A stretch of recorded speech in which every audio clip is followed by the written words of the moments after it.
ಮಹಾ ಸಂಗ್ರಾಮದ ಕ್ಲೈಮ್ಯಾಕ್ಸ್ಗೆ count down start ಆಗಿದೆ. ಮತ ಅಸ್ತ್ರ ಪ್ರಯೋಗಕ್ಕೆ ಸಿದ್ಧವಾಗಿದ್ದಾರೆ ಪ್ರಜಾಪ್ರಭುಗಳು.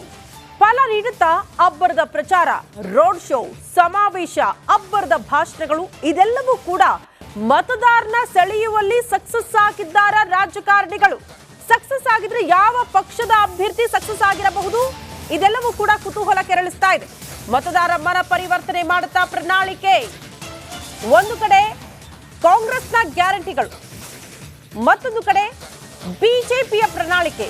ಯಾವುದು ಫಲ ನೀಡಬಹುದು? ಮತದಾರರನ್ನ ಸೆಳೆಯುವಲ್ಲಿ ಯಾವ ಪಕ್ಷದ ಪ್ರಣಾಳಿಕೆ ಕೈ ಹಿಡಿಯಬಹುದು ಅನ್ನೋದು ಬಹಳ ಕುತೂಹಲಕ್ಕೆ ಕಾರಣ ಆಗಿದೆ. ರಾಜ್ಯದಲ್ಲೇ ಮೊದಲ ಹಂತದ ಮತದಾನ ಪ್ರಕ್ರಿಯೆ, 14 ಕ್ಷೇತ್ರಗಳು, ಘಟಾನುಘಟಿ ನಾಯಕರೇ ಅಖಾಡದಲ್ಲಿರೋದ್ರಿಂದ ಬಹಳ ಕುತೂಹಲ, ನಿರೀಕ್ಷೆ ಸಹಜವಾಗೇ ಇದೆ.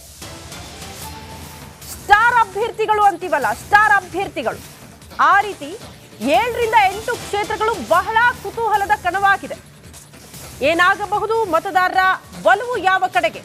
ಇಂದು ಮೊದಲ ಹಂತದ ಮತದಾನಕ್ಕೆ ಕರುನಾಡು ಸಜ್ಜಾಗಿದೆ. ರಾಜ್ಯದ 14 ಕ್ಷೇತ್ರದಲ್ಲಿ ಮೊದಲ ಹಂತದ ಮತದಾನ ಪ್ರಕ್ರಿಯೆ ಕೆಲವೇ ಕ್ಷಣಗಳಲ್ಲಿ ಆರಂಭ ಆಗುತ್ತೆ. ಅಂದ್ರೆ ಸರಿಯಾಗಿ 7 ಗಂಟೆಗೆ ಮತಗಟ್ಟೆಗಳು ಓಪನ್ ಆಗುತ್ತೆ. ಜನ ಕೂಡ ಒಬ್ಬೊಬ್ಬರೇ ಆಗಮಿಸಿ ತಮ್ಮ ಮಹತ್ವದ ಮತವನ್ನ, ಅಮೂಲ್ಯವಾಗಿರುವ ಮತವನ್ನ ಯಾವ ಅಭ್ಯರ್ಥಿಗೆ ನೀಡುತ್ತಾರೆ ಅನ್ನೋದು ಇವತ್ತು ಡಿಸೈಡ್ ಆಗ್ಬಿಡುತ್ತೆ. 14 ಕ್ಷೇತ್ರ, 547 ಅಭ್ಯರ್ಥಿಗಳು, 2.88 ಕೋಟಿ ಮತದಾರರು. 14 ಜಿಲ್ಲೆಗಳಲ್ಲೂ ಕೂಡ ಚುನಾವಣಾ ಆಯೋಗ ಸಕಲ ರೀತಿಯ ಸಿದ್ಧತೆ ಮಾಡಿಕೊಂಡಿದೆ. 14 ಲೋಕಸಭಾ ಕ್ಷೇತ್ರದಲ್ಲಿ 247 ಅಭ್ಯರ್ಥಿಗಳು ಸ್ಪರ್ಧೆ ಮಾಡ್ತಿದ್ದಾರೆ. ಕಣದಲ್ಲಿ 226 ಪುರುಷ, 21 ಮಹಿಳಾ ಅಭ್ಯರ್ಥಿಗಳು. ಸಹಜವಾಗಿ ನಾರಿ ಶಕ್ತಿ ಈ ಬಾರಿ ಅಖಾಡದಲ್ಲಿ ತುಸು ಹೆಚ್ಚಾಗಿ ನಮಗೆ ಕಾಣೋದಕ್ಕೆ ಸಿಗ್ತಾ ಇದೆ. ಕಾಂಗ್ರೆಸ್ ಪಾಳೆಯದಿಂದಲೇ 6 ಜನ ಮಹಿಳಾ ಅಭ್ಯರ್ಥಿಗಳು ಕಣದಲ್ಲಿರೋದು. ಪ್ರಧಾನಿ ನರೇಂದ್ರ ಮೋದಿ ಅವರು ಮಹಿಳಾ ಮೀಸಲಾತಿಯ ವಿಚಾರವನ್ನ ಪ್ರಸ್ತಾಪ ಮಾಡಿದ್ರು, ಜಾರಿಗೆ ತರೋದಕ್ಕೆ ಮುಂದಾದ್ರು. ಬಟ್ ಈ ಬಾರಿ ಅದನ್ನ ಇಂಪ್ಲಿಮೆಂಟ್ ಮಾಡ್ಬಿಡ್ತೀವಿ ಅಂತ ಕಾಂಗ್ರೆಸ್ ಪಕ್ಷ ಮುಂದಾಗಿದೆ. ಹಾಗಾಗಿ ನಾರಿ ಶಕ್ತಿ, ಕಾಂಗ್ರೆಸ್ನ ಗ್ಯಾರಂಟಿಗಳು ಬಿಜೆಪಿಯ ಹಿಂದುತ್ವದ ಮುಂದೆ ವರ್ಕೌಟ್ ಆಗುತ್ತಾ? ಕಾದ್ ನೋಡ್ಬೇಕು.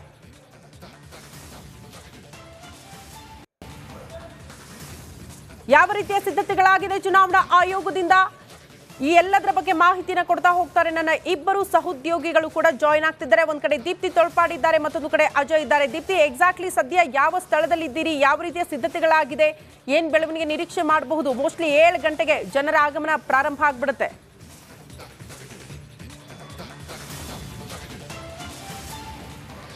ಶ್ರುತಿ, ಮತದಾನಕ್ಕೆ ಕೌಂಟ್ ಡೌನ್ ಶುರುವಾಗಿದೆ. 14 ಕ್ಷೇತ್ರಗಳಿಗೆ ಇವತ್ತು ಮತದಾನ ನಡೀಲಿಕ್ಕಿದೆ. ನಾನು ಬಸವನಗುಡಿಯ ಒಂದು ಪೋಲಿಂಗ್ ಬೂತ್ನಲ್ಲಿದ್ದೀನಿ. ಏನೆಲ್ಲ ಆಗುತ್ತೆ ಅಂತ ನಾನು ನಿಮಗೆ ಎಕ್ಸ್ಪ್ಲೈನ್ ಮಾಡ್ಕೊಂಡು ಹೋಗ್ತೀನಿ. ಇವತ್ತು ಸರಿಯಾಗಿ 7 ಗಂಟೆ ಹೊತ್ತಿಗೆ ಮತದಾನದ ಪ್ರಕ್ರಿಯೆ ಆರಂಭವಾಗುತ್ತೆ. ಸೊ ಈಗಾಗಲೇ ಮತಗಟ್ಟೆಯಲ್ಲಿ ಮಾಕ್ ಪೋಲ್ ಅಂತ ಮಾಡಲಾಗುತ್ತೆ. ಅಂದರೆ EVM ಮೆಷಿನ್ಗಳು ಸರಿ ಇದೆಯಾ ಇಲ್ವಾ ಅನ್ನೋದು ಟೆಸ್ಟಿಂಗ್ ನಡೆಯೋ ಅಂತಹ ಪ್ರಕ್ರಿಯೆ. ಅದನ್ನು ಈಗಾಗಲೇ ಚುನಾವಣಾ ನಿರತ ಸಿಬ್ಬಂದಿಗಳು ಆ ಒಂದು ಟೆಸ್ಟ್ನಲ್ಲಿ ಆಗ್ತಾ ಇದ್ದಾರೆ. ಅಂದರೆ ಪೋಲಿಂಗ್ ಏಜೆಂಟ್ಗಳ ಸಮ್ಮುಖದಲ್ಲಿ ಇವತ್ತು EVM ಮೆಷಿನ್ಗಳನ್ನು ಚೆಕ್ ಮಾಡಲಾಗುತ್ತೆ, ವರ್ಕಿಂಗ್ ಕಂಡೀಷನಲ್ಲಿ ಇದೆಯಾ ಇಲ್ವಾ ಅಂತ ಹೇಳಿ. ನಂತರ ಅದನ್ನು ಮತ್ತೆ ಝೀರೋಗೆ ತಂದು 7 ಗಂಟೆ ಹೊತ್ತಿಗೆ ರೆಡಿಯನ್ನು ಮಾಡಿಕೊಳ್ಳಲಾಗುತ್ತೆ. ಈ ಬಾರಿ ಮತದಾರರನ್ನು ಸೆಳೆಯೋದಕ್ಕೆ ಸಾಕಷ್ಟು ರೀತಿಯ ಪ್ರಯತ್ನಗಳನ್ನು ಕೂಡ ಮಾಡಲಾಗಿದೆ. ಥೀಮ್ ಬೇಸ್ಡ್ ಬೂತ್ಗಳನ್ನು ಕೂಡ ನಿರ್ಮಾಣ ಮಾಡಲಾಗಿದೆ.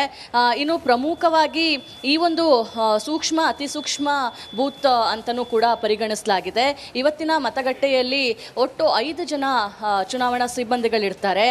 PRO ಇರ್ಬೋದು, APRO, ಹಾಗೆ first polling officer, second polling officer, micro observer ಸೇರಿ ಪೊಲೀಸ್ ಅಧಿಕಾರಿಗಳು ಈ ಒಂದು ಮತಗಟ್ಟೆಯಲ್ಲಿರ್ತಾರೆ. ನೀವು ನೋಡ್ಬೋದು, ಈಗಾಗಲೇ ಸಿದ್ಧತೆಗಳನ್ನು ಮಾಡ್ಕೊಳ್ತಾ ಇದ್ದಾರೆ. ಬ್ಯಾಲೆಟ್ ಪೇಪರ್ಗಳನ್ನು ಈ ಕಡೆ ಏಜೆಂಟ್ಗಳು ಅದನ್ನು ಬರ್ಕೊಳ್ತಾ ಇರುವಂಥದ್ದು, ಆ ಕಡೆ ಚುನಾವಣಾ ನಿರತ ಸಿಬ್ಬಂದಿಗಳು EVM ಮೆಷಿನ್ಗಳನ್ನು ಟೆಸ್ಟ್ ಮಾಡ್ತಾ ಇರುವಂಥದ್ದು. ಸರಿಯಾಗಿ 7 ಗಂಟೆಗೆ ಶುರುವಾಗುವಂತಹ ಮತದಾನದ ಪ್ರಕ್ರಿಯೆಗೆ ಬೆಂಗಳೂರಿಗರು ಯಾವ ರೀತಿಯಾಗಿ ಪ್ರತಿಕ್ರಿಯೆಯನ್ನು ಕೊಡ್ತಾರೆ ಅನ್ನೋದನ್ನು ಕೂಡ ನೋಡಬೇಕಾಗಿದೆ.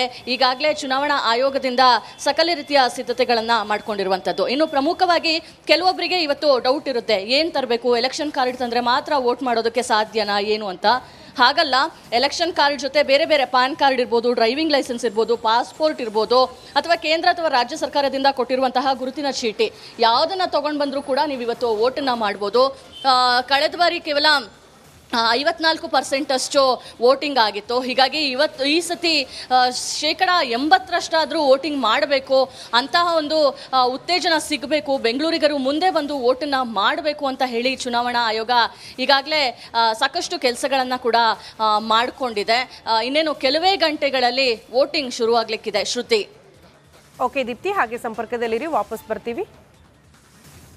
ಮತ್ತೊಂದು ಕಡೆ ನನ್ನ ಕಲೀಗ್ ಅಜಯ್ ಕೂಡ ನೇರ ಸಂಪರ್ಕದಲ್ಲಿ ಜಾಯಿನ್ ಆಗಿದ್ದಾರೆ. ಎಸ್ಎನು ಅಜಯ್, ಮೊದಲ ಹಂತದ ಚುನಾವಣೆ ಮತದಾನಕ್ಕೆ ಸಕಲ ರೀತಿಯಲ್ಲಿ ಈಗಾಗಲೇ ಸಜ್ಜಾಗಿರುವಂಥದ್ದು. ನೀವು ಎಲ್ಲಿದ್ದೀರಿ, ಅಲ್ಲಿ ಯಾವ ರೀತಿಯಾದಂತಹ ಸಿದ್ಧತೆಯನ್ನ ಮಾಡಿಕೊಳ್ಳಲಾಗಿದೆ, ಡೀಟೇಲ್ಸ್ ಕೊಡ್ತಾ ಹೋಗೋದಾದ್ರೆ ಅಜಯ್.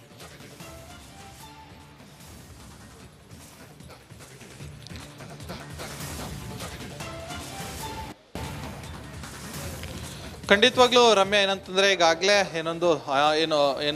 ಇವತ್ತಾಗಲೇ ನಾನೀಗ RR ನಗರ ಕ್ಷೇತ್ರದಲ್ಲಿ ಕೂಡ ಇರುವಂಥದ್ದು. ಇಲ್ಲೂ ಕೂಡ ಇನ್ನೇನು ಕೆಲವೇ ಹೊತ್ತುಗಳಲ್ಲೂ ಕೂಡ ಈಗಾಗಲೇ ಎಲ್ಲರೂ ಕೂಡ ಬಂದು ಇಲ್ಲಿ ತಮ್ಮ ಮತವನ್ನು ಚಲಾಯಿಸಲಿದ್ದಾರೆ. ಸೊ ಹೀಗಾಗಿ ಇಲ್ಲೂ ಕೂಡ ಬಿಗಿ ಪೊಲೀಸು ಬಂದೋಬಸ್ತನ್ನು ಕೂಡ ಈಗಾಗಲೇ ಮಾಡಲಾಗಿರುವಂಥದ್ದು. ಚುನಾವಣಾ ಅಧಿಕಾರಿಗಳು ಕೂಡ ಈಗಾಗಲೇ ಪ್ರತಿಯೊಂದನ್ನು ಕೂಡ EVM ಟೆಸ್ಟ್ ಎಲ್ಲವನ್ನೂ ಕೂಡ ಈಗಾಗಲೇ ಸದ್ಯ ಮುಗಿಸಿರುವಂಥದ್ದು. ಇನ್ನು RR ನಗರ ಕ್ಷೇತ್ರದಲ್ಲಿ ಸಾಕಷ್ಟು ಜನರು ಕೂಡ ಸೆಲೆಬ್ರಿಟಿಗಳು ಕೂಡ ಇರೋದ್ರಿಂದಾಗಿ ಸೊ ಹೀಗಾಗಿ ಆ ಒಂದು ನಿಟ್ಟಿನಲ್ಲೂ ಕೂಡ ಈಗಾಗಲೇ ಎಲ್ಲ ರೀತಿಯಾದಂಥ ಕ್ರಮಗಳನ್ನು ಕೂಡ ತಗೊಳ್ಳಾಗಿರುವಂಥದ್ದು. ಬೆಳಗಿಂದ ಇನ್ನೂ 7 ಗಂಟೆಗೆ ಅಷ್ಟೊತ್ತಿಗೆ ನಟ ಗಣೇಶ್ ಕೂಡ ಬಂದು ತಮ್ಮ ಮತವನ್ನು ಚಲಾಯಿಸಲಿದ್ದಾರೆ ಅಂತ ಹೇಳಿ ಈಗಾಗಲೇ ಗೊತ್ತಾಗಿರುವಂಥದ್ದು. ಆನಂತರ ನಟಿ ಅಮೂಲ್ಯ. ಸೊ ಹೀಗಾಗಿ ಸಾಕಷ್ಟು ಜನರು ಕೂಡ ಇಲ್ಲಿ ಸೆಲೆಬ್ರಿಟೀಸ್ ಇರೋದ್ರಿಂದಾಗಿ ಇಲ್ಲಿ ಇನ್ನು ಮೌಂಟ್ ಕಾರ್ಮಲ್ ಏನು ಶಾಲೆ ಇದೆ ಅಲ್ಲಿ ಕೂಡ ನಾವು ಇರುವಂಥದ್ದು. ಅಂದರೆ ಇಲ್ಲಿ ಸಾಕಷ್ಟು ಜನರು ಕೂಡ ಹೆಚ್ಚಿನ ಸಂಖ್ಯೆಯಲ್ಲೂ ಕೂಡ ಇಲ್ಲಿ ವೋಟರ್ಸ್ ಇದ್ದಾರೆ ಅಂತ ಹೇಳಿ ಕೂಡ ಹೇಳಲಾಗ್ತಿರುವಂಥದ್ದು. ಹೀಗಾಗಿ ಎಲ್ಲ ವ್ಯವಸ್ಥೆಯನ್ನು ಕೂಡ ಈಗಾಗಲೇ ಇಲ್ಲಿನ ಅಧಿಕಾರಿಗಳು, ಚುನಾವಣಾ ಅಧಿಕಾರಿಗಳಾಗಿರ್ಬೋದು ಮತ್ತು ಪೊಲೀಸರಾಗಿರ್ಬೋದು ಮಾಡ್ಕೊಂಡಿರುವಂಥದ್ದು. ಇನ್ನು ಈ 144 ಸೆಕ್ಷನ್ ಎಲ್ಲ ಕಡೆಯೂ ಕೂಡ ಜಾರಿ ಇರೋದ್ರಿಂದಾಗಿ ಸಾಕಷ್ಟು ಜನರು ಪೊಲೀಸರು ಕೂಡ ಈಗಾಗಲೇ ಬೀಟ್ನಲ್ಲೂ ಕೂಡ ಇರುವಂಥದ್ದು. ಸೊ ಹೀಗಾಗಿ ಇನ್ನೇನು ಕೆಲವೇ ಕ್ಷಣಗಳಲ್ಲೂ ಕೂಡ ವೋಟಿಂಗ್ ಸ್ಟಾರ್ಟ್ ಆಗುತ್ತೆ. ಆಯಾ ಪಕ್ಷಗಳು ಕೂಡ ಇಲ್ಲಿ ಬಂದು ಅವರ ಒಂದು ಚೀಟಿಯನ್ನು ಕೊಟ್ಟು ಮುಂದಿನ ಕೆಲಸ ಕಾರ್ಯಕ್ಕೂ ಕೂಡ ಈಗಾಗಲೇ ಸದ್ಯ ಮುಂದಾಗ್ತಾರೆ ಅಂತ ಹೇಳಿ ಈಗಾಗಲೇ ಗೊತ್ತಾಗಿರುವಂಥದ್ದು. ಇನ್ನು ಬರುವಂಥ ಮತದಾರರು ಕೂಡ ಎಲ್ಲ ರೀತಿಯಾದಂಥ ವ್ಯವಸ್ಥೆಯನ್ನು ಕೂಡ ಮಾಡಲಾಗಿರುವಂಥದ್ದು. ಕುಡಿಯೋದಕ್ಕೆ ನೀರಾಗಿರ್ಬೋದು, ಶೌಚಾಲಯ ಆಗಿರ್ಬೋದು, ಇವೆಲ್ಲವನ್ನು ಕೂಡ ಇಲ್ಲಾಗಲೇ ಎಲ್ಲ ವ್ಯವಸ್ಥೆಯನ್ನು ಕೂಡ ಈಗಾಗಲೇ ಚುನಾವಣಾ ಅಧಿಕಾರಿಗಳು ಸದ್ಯ ಮಾಡ್ಕೊಂಡಿರುವಂಥದ್ದು. ಇನ್ನೇನು ಕೆಲವೇ ಕ್ಷಣಗಳಲ್ಲೂ ಕೂಡ ಈಗಾಗಲೇ ವೋಟಿಂಗ್ ಸ್ಟಾರ್ಟ್ ಆಗುತ್ತೆ ಅಂತಲೇ ಹೇಳ್ಬೋದು ರಮ್ಯಾ. ರೈಟ್ ಅಜಯ್, ಧನ್ಯವಾದ ತಮ್ಮೆಲ್ಲ ಕಂಪ್ಲೀಟ್ ಮಾಹಿತಿಗಾಗಿ. ಲೋಕಸಭಾ ಚುನಾವಣೆ ಮತದಾನ ಪ್ರಕ್ರಿಯೆ ಇನ್ನೇನು ಆರಂಭ ಆಗೋದಕ್ಕೆ ಕೇವಲ 1 ಗಂಟೆ ಅಷ್ಟೇ ಬಾಕಿ ಇರುವಂಥದ್ದು. ಬೆಳಗ್ಗೆ 7 ಗಂಟೆಯಿಂದ ಮತದಾನ ಆರಂಭ ಆಗತ್ತೆ. ಈಗಾಗಲೇ ಚುನಾವಣಾ ಆಯೋಗದಿಂದ ಸಕಲ ಸಿದ್ಧತೆಯನ್ನು ಕೂಡ ಮಾಡಿಕೊಳ್ಳಲಾಗಿದೆ. EVM ಮಷಿನ್ಗಳೆಲ್ಲವನ್ನೂ ಕೂಡ ಈಗಾಗಲೇ ಚೆಕ್ ಮಾಡಿಕೊಳ್ಳಲಾಗಿರುವಂಥದ್ದು. ಮತದಾರರನ್ನು ಸೆಳೆಯೋದಕ್ಕೆ ಹೊಸದಾಗಿ ಸಾಕಷ್ಟು ಆ್ಯಪ್ಸ್ಗಳನ್ನು ಕೂಡ ಈಗಾಗಲೇ ತೆಗೆದುಕೊಂಡು ಕೂಡ ಬಂದಿರುವಂಥದ್ದು ಚುನಾವಣಾ ಆಯೋಗ. ಅದೇ ರೀತಿಯಾಗಿ ಮತ ಬೂತ್ಗಳಲ್ಲೂ ಕೂಡ ಒಂದಷ್ಟು ಮತದಾರರನ್ನ ಸೆಳೆಯುವಂತಹ ಚಿತ್ರಗಳನ್ನು ಕೂಡ ಬಿಡಿಸಿ ಎಲ್ಲ ತಯಾರಿಯನ್ನು ಕೂಡ ಮಾಡಿಕೊಳ್ಳಲಾಗಿರುವಂಥದ್ದು. ಮತದಾರ ಪ್ರಭುಗಳು ಬಂದು ಮತದಾನ ಮಾಡೋದಷ್ಟೇ ಇದೀಗ ಬಾಕಿ ಉಳಿದಿರುವಂಥದ್ದು. ಇನ್ನೇನು ಕೆಲವೇ ಗಂಟೆಗಳು ಅಂದರೆ 1 ಗಂಟೆ ಅಷ್ಟೇ ಬಾಕಿ ಉಳಿದಿದೆ. ಬೆಳಗ್ಗೆ ಈಗಾಗಲೇ 6 ಗಂಟೆ 10 ನಿಮಿಷ ಆಗಿರುವಂತಹ ಹಿನ್ನೆಲೆಯಲ್ಲಿ ಇನ್ನೇನು 7 ಗಂಟೆಯಿಂದ ಈಗಾಗಲೇ ಮತದಾನ ಪ್ರಭುಗಳು ಆಗಮಿಸುವಂತಹ ಎಲ್ಲ ಸಾಧ್ಯತೆಗಳು ಕೂಡ ಇರುವಂಥದ್ದು.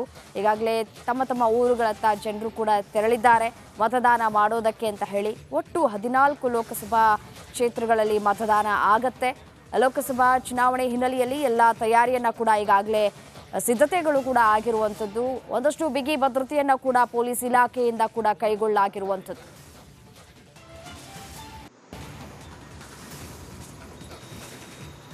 ಎಕ್ಸಾಕ್ಟ್ಲಿ ಈಗ ತಾನೇ ಮಾಹಿತಿ ಕೊಡ್ತಾ ಇದ್ರು ನಮ್ಮ ಇಬ್ರು ಪ್ರತಿನಿಧಿಗಳು. ಎರಡೂ ಕೂಡ ಹೈ ವೋಲ್ಟೇಜ್ ಕ್ಷೇತ್ರಗಳೇ. ಬೆಂಗಳೂರು ದಕ್ಷಿಣ ಲೋಕಸಭಾ ಕ್ಷೇತ್ರ ಬಸವನಗುಡಿಯಲ್ಲಿ ಯಾವ ರೀತಿ ಸಿದ್ಧತೆ ಆಗ್ತಾ ಇದೆ ಅನ್ನೋದನ್ನ ಗಮನಿಸಿದ್ವಿ. ಬೆಂಗಳೂರು ಗ್ರಾಮಾಂತರ RR ನಗರದಲ್ಲಿ ಎಲ್ಲರೂ ಕೂಡ ಸ್ಟಾರ್ಸ್ ಇರೋದು, ನಟ ನಟಿಯರು ಎಲ್ಲರೂ ಕೂಡ ಬಂದು ಇವತ್ತು ತಮ್ಮ ಹಕ್ಕನ್ನ ಚಲಾವಣೆ ಮಾಡ್ತಾರೆ. ಎಕ್ಸಾಕ್ಟ್ಲಿ ನನ್ನ ಸಹೋದ್ಯೋಗಿ ರಂಜಿತ್ ಕೂಡ ಜಾಯಿನ್ ಆಗ್ತಿದ್ದಾರೆ. ರಂಜಿತ್, ಯಾವ ಲೋಕಸಭಾ ಅಖಾಡದಲ್ಲಿ ಇದ್ದೀರಿ? ಮೋಸ್ಟ್ಲಿ ಎಲ್ಲವೂ ಕೂಡ ಕುತೂಹಲಕಾರಿ ಅಖಾಡಗಳ ಈಗ 14 ಕ್ಷೇತ್ರಗಳ ಪೈಕಿ. ಸೊ ಯಾವ ರೀತಿ ಇದೆ ಮತದಾರನ ಸೆಳೆಯೋ ನಿಟ್ಟಿನಲ್ಲಿ ಯಾವ ರೀತಿಯ ಪ್ಲಾನಿಂಗ್ ಆಗಿದೆ ಚುನಾವಣಾ ಅಧಿಕಾರಿಗಳಿಂದ?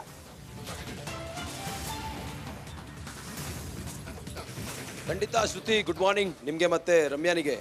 ನೋಡಿ, 18ನೇ ಲೋಕಸಭೆಗೆ ಇವತ್ತು ಮಹತ್ವದ ಮತದಾನ ಪ್ರಕ್ರಿಯೆ, 2ನೇ ಹಂತದ ಮತದಾನ ಪ್ರಕ್ರಿಯೆ. ಅದರಲ್ಲಿ ಸುಮಾರು ನಾವು ಗಮನಿಸ್ತಾ ಇದ್ದಂತೆ 88 ಲೋಕಸಭಾ ಕ್ಷೇತ್ರಗಳಿಗೆ ಇವತ್ತು ಮತದಾನ ನಡೆಯುತ್ತೆ. 13 ರಾಜ್ಯಗಳಲ್ಲಿ ಮತದಾನ ಪ್ರಕ್ರಿಯೆ ಇವತ್ತು ನಡೆಯುತ್ತೆ.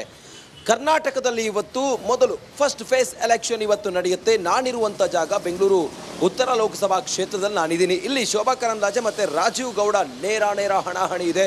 ಸದಾನಂದ ಗೌಡ್ರ ಅವರ ಕ್ಷೇತ್ರ ಇದು. ಶೋಭಾ ಕರಂದ್ಲಾಜೆ ಅವರು BJPಯಿಂದ ಕಣದಲ್ಲಿದ್ದರೆ ಕಾಂಗ್ರೆಸ್ನಿಂದ ರಾಜೀವ್ ಗೌಡದವರು ಕಣದಲ್ಲಿದ್ದಾರೆ. ಜಿದ್ದಾಜಿದ್ದಿನ ಅಖಾಡಾಗಿರುವಂಥ ಬೆಂಗಳೂರು ಉತ್ತರ ಲೋಕಸಭಾ ಕ್ಷೇತ್ರದಲ್ಲಿ ಸುಮಾರು 32 ಲಕ್ಷ ಮತದಾರರಿದ್ದಾರೆ. ಇಡೀ ರಾಜ್ಯದಲ್ಲಿ ಕರ್ನಾಟಕದ 28 ಲೋಕಸಭಾ ಕ್ಷೇತ್ರಗಳ ಪೈಕಿ ಅತಿ ಹೆಚ್ಚು ಮತದಾರರನ್ನು ಹೊಂದಿರುವಂಥ ಲೋಕಸಭಾ ಕ್ಷೇತ್ರ ಅಂತ ಹೇಳಿದರೆ ಅದು ಬೆಂಗಳೂರು ಉತ್ತರ ಲೋಕಸಭಾ ಕ್ಷೇತ್ರ. ಇಲ್ಲಿ ಸ್ಟಾರ್ಗಳು ಬಂದು ಇನ್ನೇನು ಕೆಲವೇ ಹೊತ್ತಿನಲ್ಲಿ ಮತದಾನವನ್ನು ಮಾಡ್ತಾರೆ. 7 ಗಂಟೆಗೆ ಮತದಾನ ಪ್ರಕ್ರಿಯೆ ಆರಂಭ ಆಗುತ್ತೆ. ಅದಕ್ಕೆ ಎಲ್ಲ ರೀತಿಯಲ್ಲೂ ಕೂಡ ತಯಾರಿಯನ್ನು ಮಾಡ್ಕೊಳ್ಳಲಾಗಿದೆ.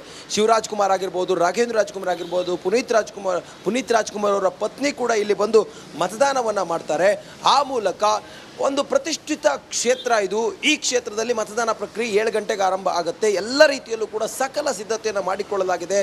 ಸುಮಾರು 13,000 ಹೆಚ್ಚುವರಿಯಾಗಿ ಪೊಲೀಸರನ್ನ ನಿಯೋಜನೆ ಮಾಡಿಕೊಳ್ಳಲಾಗಿದೆ. 40 CAR ತುಕಡಿಗಳನ್ನು ನಿಯೋಜನೆ ಮಾಡಲಾಗಿದೆ. ಹಾಗೆ ಎಲ್ಲ ರೀತಿಯಲ್ಲೂ ಕೂಡ ಸಿಬ್ಬಂದಿ ಸಕಲ ರೀತಿಯಲ್ಲಿ ಸಜ್ಜಾಗಿದ್ದಾರೆ. ಹೇಗಿರುತ್ತೆ ಅಂತೇಳಿ ಹೇಳಿದರೆ ಮತದಾನ ಪ್ರಕ್ರಿಯೆ ಮೊದಲು ಬಂದಿರುವಂಥ ಮತದಾರರು ಮತಗಟ್ಟೆಗೆ ಬರ್ತಾರೆ. ಮತಗಟ್ಟೆಗೆ ಬಂದವರು ತಮ್ಮ ಬಳಿ ಒಂದು ಅಡ್ರೆಸ್ ಪ್ರೂಫ್ ಅಂದರೆ ಮತದಾನ ಚೀಟಿ ಆಗಿರ್ಬೋದು ಅಥವಾ ಅವರು ಯಾವುದೋ ಡಾಕ್ಯುಮೆಂಟ್ ತರಬೇಕು. ಡಾಕ್ಯುಮೆಂಟ್ ವೆರಿಫಿಕೇಷನ್ ಆಗುತ್ತೆ.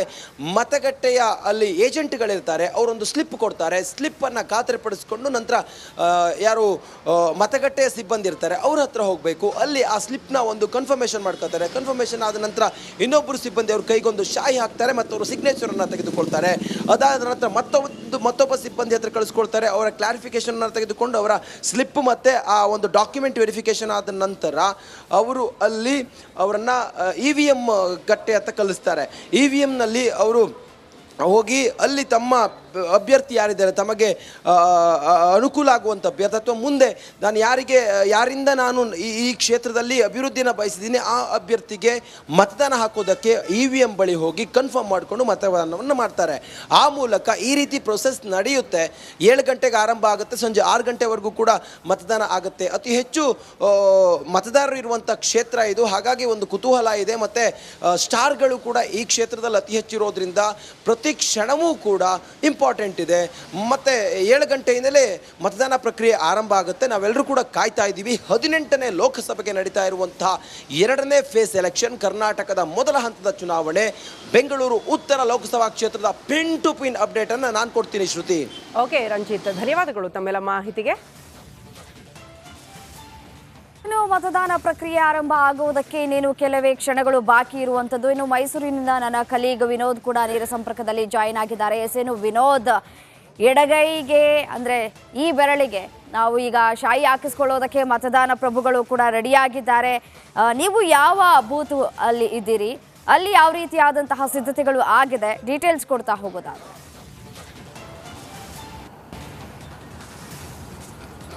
ರಮ್ಯಾ, ಇವತ್ತು ಪ್ರಜಾಪ್ರಭುತ್ವ ದೊಡ್ಡ ಹಬ್ಬ. ಸೊ ಹೀಗಾಗಿ ಮತದಾನಕ್ಕೆ ಕೇವಲ 1 ಗಂಟೆ ಅಷ್ಟೇ ಬಾಕಿ ಉಳಿದಿದೆ. ಈಗಾಗಲೇ ಮೈಸೂರು ಸರ್ವ ರೀತಿಯಲ್ಲೂ ಕೂಡ ಸಿದ್ಧ ಆಗಿರುವಂಥದ್ದು. ಮೈಸೂರು ಲೋಕಸಭಾ ಚುನಾವಣೆ ನಿಜಕ್ಕೂ ಕೂಡ ಒಂದು ದೊಡ್ಡ ಮಟ್ಟದಲ್ಲಿ ಹೈಪ್ ಕ್ರಿಯೇಟ್ ಆಗಿರುವಂತಹ ಕ್ಷೇತ್ರ ಆಗಿದೆ. ಸೊ ಹೀಗಾಗಿ ಇವತ್ತು ಬೆಳಿಗ್ಗೆ 7 ಗಂಟೆಯಿಂದ ಸಂಜೆ 6 ಗಂಟೆವರೆಗೂ ಕೂಡ ಮತದಾನ ನಡೆಯುತ್ತೆ. ಕಳೆದ ಚುನಾವಣೆಯಲ್ಲಿ ಅಂದರೆ ಸುಮಾರು ಒಂದು 70ರಷ್ಟು ಮತದಾರ ಆಗಿತ್ತು. ಸೊ ಹೀಗಾಗಿ ಈ ಬಾರಿ ಅದನ್ನು ಹೆಚ್ಚಳ ಮಾಡಬೇಕು ಅಂತೇಳಿ ಸ್ವೀಪ್ನ ವತಿಯಿಂದ ಸಾಕಷ್ಟು ಮತದಾನದ ಬಗ್ಗೆ ಜಾಗೃತಿಯನ್ನು ಮೂಡಿಸಲಾಗಿತ್ತು. ಸೊ ಹೀಗಾಗಿ 80ರಷ್ಟು ಮತದಾನವಾಗುವಂತಹ ಗುರಿಯನ್ನು ಈ ಬಾರಿ ಜಿಲ್ಲಾಡಳಿತ ಹೊಂದಿದೆ.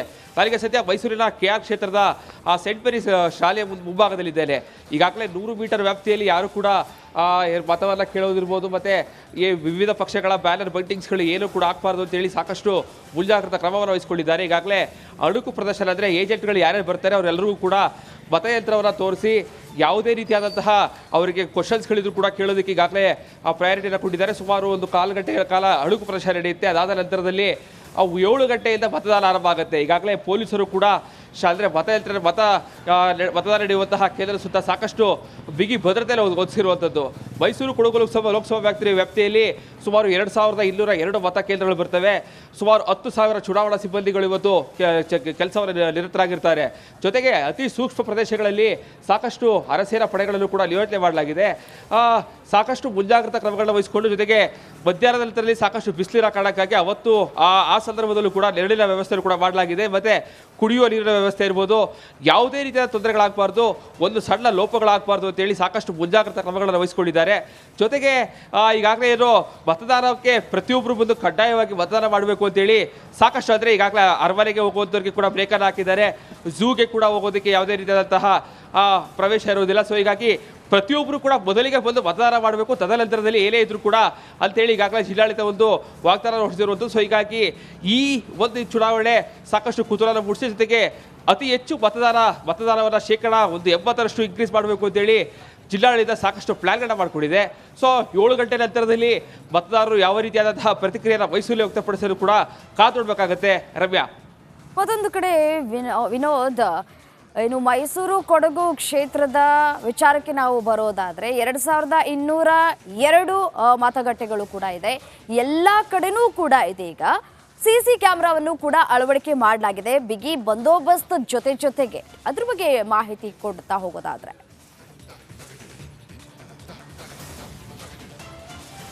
ರಮ್ಯಾ, ಇದೇ ಮೊದಲ ಬಾರಿಗೆ 2202 ಮತಗಟ್ಟೆಯಲ್ಲೂ ಕೂಡ ವೆಬ್ಕಾಸ್ಟಿಂಗ್ ಮೂಲಕವಾಗಿ ಜಿಲ್ಲಾ ಚುನಾವಣಾ ಅಧಿಕಾರಿಗಳ ಕಚೇರಿಯಲ್ಲಿ ವೆಬ್ಕಾಸ್ಟಿಂಗ್ ಮಾಡಲಾಗಿದೆ. ಪ್ರತಿಯೊಂದು ಮತಗಟ್ಟೆಗಳ ಏನು ವಿಡಿಯೋಗಳನ್ನು ಪರಿಶೀಲನೆ ಮಾಡೋದಕ್ಕೆ ಜಿಲ್ಲಾಧಿಕಾರಿಗಳಿದ್ದಾರೆ. ಈ ಬಾರಿ ಪ್ರತಿಯೊಂದು ಮತಕೇಂದ್ರಗಳಲ್ಲೂ ಕೂಡ CCTV ಕಣ್ಣುಗಳನ್ನ ಹಾಕಲಾಗಿರುವಂಥದ್ದು. ಜೊತೆಗೆ ಮೈಸೂರು ನಗರದಲ್ಲೇ 2700 ಪೊಲೀಸರನ್ನ ನಿಯೋಜನೆ ಮಾಡಲಾಗಿರುವಂಥದ್ದು. ಸುಮಾರು 450 ಮತಗಟ್ಟೆಗಳನ್ನು ಅತಿ ಸೂಕ್ಷ್ಮ ಮತಗಟ್ಟೆ ಅಂತೇಳಿ ಈಗಾಗಲೇ ಗುರುತಿಸಲಾಗಿರುವಂಥದ್ದು. ಅಂದರೆ ಕಳೆದ ಬಾರಿ ಎಲ್ಲೆಲ್ಲಿ ಅಲ್ಪ ಸ್ವಲ್ಪ ಗೊಂದಲಗಳಾಗಿತ್ತು, ಗಲಾಟೆಗಳಾಗಿತ್ತು, ಆ ಒಂದು ಪ್ರದೇಶಗಳಿಗೆ ಅತಿ ಸೂಕ್ಷ್ಮ ಪ್ರದೇಶಗಳಂತೇಳಿ ಈಗಾಗಲೇ ಡಿಕ್ಲೇರ್ ಮಾಡಿ ಆ ಒಂದು ಮತಕೇಂದ್ರಗಳಿಗೆ ಅತಿ ಹೆಚ್ಚು ಭದ್ರತೆಯನ್ನು ಒದಗಿಸಲಾಗಿದೆ. ಇನ್ನು ಮೈಸೂರು ಜಿಲ್ಲೆಯಾದ್ಯಂತಲೂ ಕೂಡ ಸುಮಾರು 2000 ಪೊಲೀಸರ ನಿಯೋಜನೆ ಮಾಡಲಾಗಿದೆ. ಈ ಗೂಂಡಾ ಕಾಯ್ದೆಯಡಿ ಈಗಾಗಲೇ ಇಬ್ಬರಲ್ಲೂ ಕೂಡ ಗಡೀಪಾರು ಮಾಡಿರುವಂಥದ್ದು.